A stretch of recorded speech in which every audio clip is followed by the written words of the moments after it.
Hey everybody, this is Ronnie Bolser.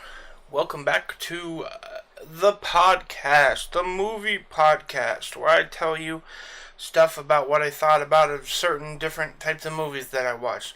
Now, in real, I'm really late on this one, because it was a summer blockbuster and it's already September. I finally got around to making it. I did watch it in the summer, but I rewatched it and read the plot again just to make sure that I knew what the fuck I was talking about, because those first impressions are always, fresh in your mind, and then the second impressions aren't as good. But War for the Planet of the Apes. War for the Planet of the Apes. The Ape Planet War. Good. How can I put this? It's an amazing fucking film. It just is. Um, all the other films, not as good. It basically is on par with the first one. With the very first Planet of the Apes movie. Back in the 70s. And that's saying something, because that movie was fucking so good. So good. But, this movie was almost as good. I'd say 2 points off of being... the first Planet of the Apes is like an 8.5 out of 10 for me. The only reason it's 8.5 is because it's also really old, and some of the effects are just really, like, goofy. But, I mean, it was the 70s, so you kind of have to give it props, you know what I mean? I mean, they couldn't make fucking CGI apes back in the day. Yeah, but this one's like a 9 out of 10. You know, it's really good. If you haven't seen it, go see it. It's probably about to come out on DVD pretty fucking soon. They're still showing it in the theaters, I think, actually. So you might actually get a chance to go see that real quick. Yeah.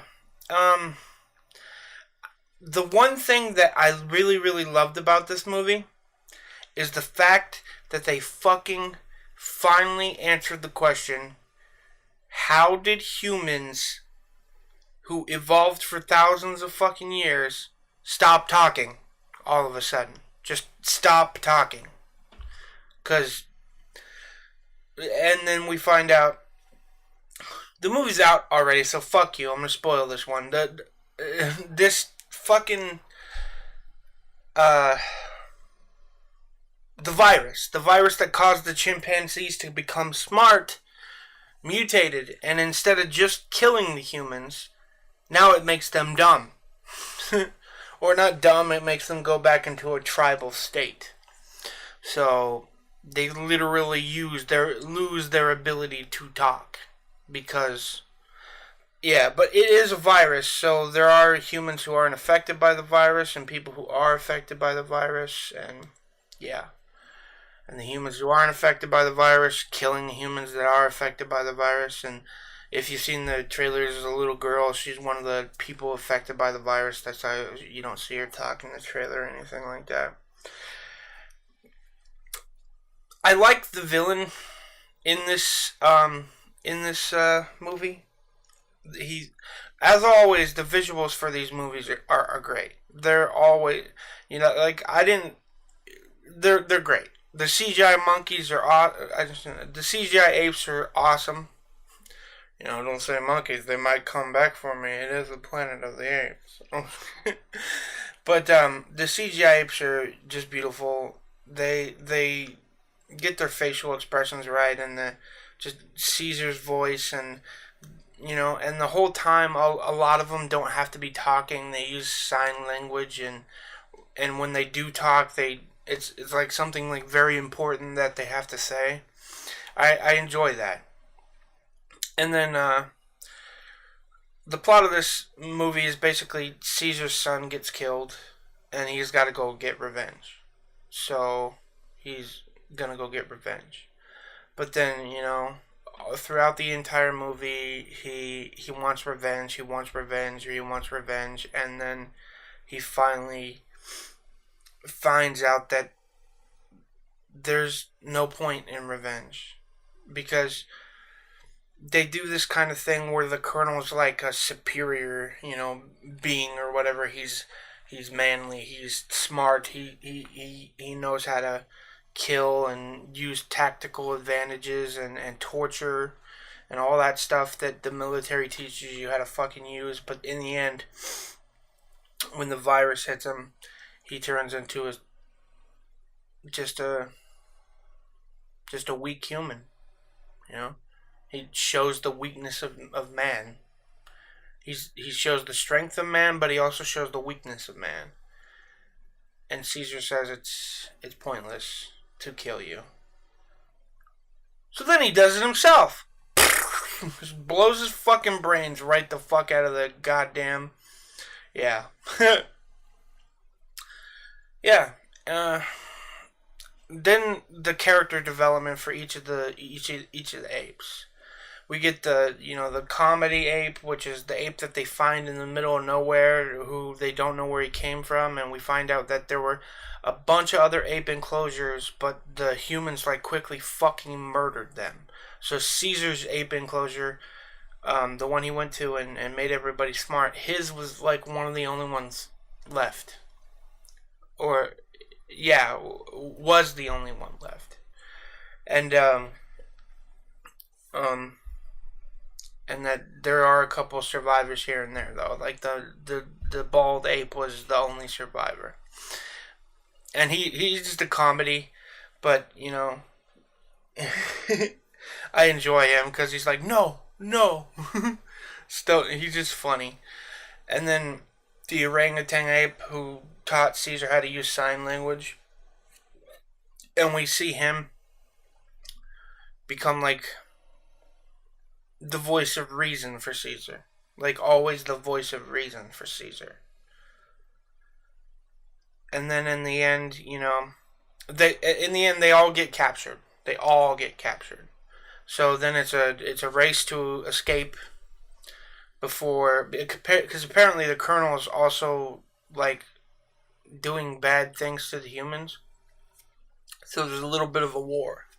There's a war between him and his outpost and another outpost, or his superiors who are like, "Hey, stop that bullshit, you fucking moron." So yeah, they take him out. Uh, so basically, the this movie is the end of the movie that ties into the first movie from the 70s. Like all of this shit has been prequel up until now. Now at the end of this movie is when we're actually going to see maybe a remake of the first film, which will be fucking amazing. And like always, you know, every great hero has to die. And I think in the original movie they did say that Caesar died for a hero or some shit like that. He died and made them all. So I'm looking forward to another movie, like the last movie, a remake of number one, because then it'll be like a Dr. Zaius situation, We get to see the Dr. Zaius, and then they get to fill the role of the human spaceship guy. That'll be super cool. I think I'm going to enjoy that a lot. There's a water pipe just fucking flowing off right now. I'm sorry about that if you can hear that. Um, hmm. What else to talk about? Talk about visual, talk about characters. I, just the overall arcing of the emotion in the movie, because it's a thing like humans think that apes are like lower creatures. So we see some of that like higher intelligence in Caesar, then going back to the lower intelligence of Caesar, then going back, because it's not lower intelligence, it's emotion. When someone gets angry, they don't think straight. Their intelligence doesn't come into play, their emotions come into play. So by showing that in Caesar in this movie, they show that yes, these animals are actually becoming human. You know what I mean? They're not just showing that they can be peaceful and logical and not kill or not hurt or not start war. Because we see when something bad happens to them that they retaliate in the same ways that humans would. And and the whole thing in the story is also that halfway through the story that Caesar's scared that he's becoming Kobo from the last movie. Kobo was the bonobo who tried to start war with the humans and then killed a lot of apes and humans. And there's actually bad guy apes. The ones that followed Kobo are called donkeys. They're like they're actually helping the humans. And there's a little tie-in with that because those guys are kind of traitors, but in the end they side with them, with their kind. Yeah. This movie's got a lot of societal undertones, and I like that. This whole series has a bunch of societal undertones. You know what I mean? Like treating other people well and keeping your emotions intact and not becoming, you know, and respecting the world versus not respecting. It's just a lot of undertones that I like about this movie. A lot of interesting things I like about this movie. And they also showed like the children, and it's kind of like a great escape thing too, you know, because they're all in the prisons and they're being mistreated by the humans and being forced as labor for the humans, and it's kind of like a great escape type thing, you know, and I like that. It kind of feels like, yeah, we're in prison now, we gotta bust up like an escape movie. I love, you know, and they do the whole like planning montage and all that good shit. Overall, man, like I said, it's a 9 out of 10. I would advise you all to go see it. Yeah, it's good stuff. We're gonna end the podcast here. Remember to like, comment, and subscribe on YouTube. Tip me. Follow me on VidMe. Tip me on VidMe, and if you really, really want to, subscribe for only $1 a month. And I will see you guys later. Bye bye.